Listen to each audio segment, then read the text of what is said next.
4 দশকের বেশি সময় ধরে তৈরি পোশাক শিল্প দেশের অর্থনীতির প্রধান স্তম্ভ হয়ে উঠেছে। ক্ষুদ্র মুদি দোকান থেকে আকাশপথে যোগাযোগ সহ অর্থনীতির সব কর্মকাণ্ডে গতি দিয়েছে রপ্তানি আয়ের প্রধান খাতটি। জাতীয় রপ্তানি আয়ের প্রায় 84% এখন পোশাকের দখলে। 40 লাখ শ্রমিক এবং তাদের পরিবার সহ প্রায় 2 কোটি মানুষের রুটি রুজি আসছে পোশাক খাত থেকে। তবে এই চিত্র কিছুটা মলিন হতে বসেছে। নিয়মিত রপ্তানি একটা উল্লেখযোগ্য অংশ চলে যাচ্ছে প্রতিযোগী দেশের দখলে। তৈরি পোশাকের বাইরে সম্ভাবনা থাকার পরও অনেক খাত বিকশিত হয়নি।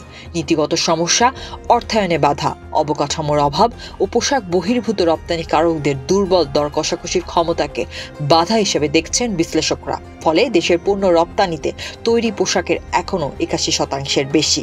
রপ্তানি পণ্যে বৈচিত্র্য আনতে আওয়ামী লীগ সরকার আমলে আলোচিত হলেও অগ্রগতি হয়েছে সামান্য।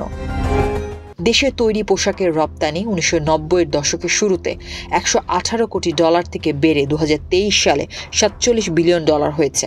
পোশাক বহির্ভূত পণ্যের রপ্তানি $81 কোটি থেকে বের হয়েছে $800 কোটি।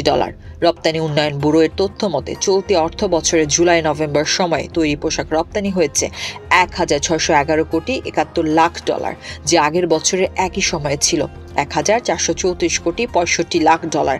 রপ্তানি বেড়েছে 12.34%।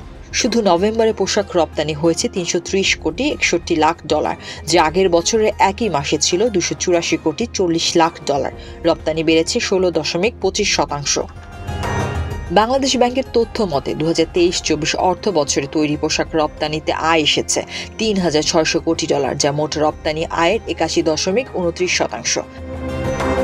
South Asian network on economic মডেলিংয়ের নির্বাহী পরিচালক সেলিম রায়হান বলেন, রপ্তানি পণ্য বহির্মুখীকরণ সম্প্রসারণে বাধা হিসেবে রয়েছে নীতিগত সমস্যা, অর্থায়ন, অবকাঠামোর অভাব।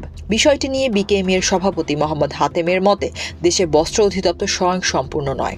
এদিকে সম্প্রতি এক অনুষ্ঠানে বাণিজ্য উপদেষ্টা শেখ বশির উদ্দিন ব্যবসায়ীদের উদ্দেশ্যে বলেছেন, উপযুক্ত প্রস্তাব দিতে, সেই সঙ্গে নৈরাজ্য ঠেকাতে সবাইকে একসঙ্গে কাজ করার আহ্বান জানান উপদেষ্টা।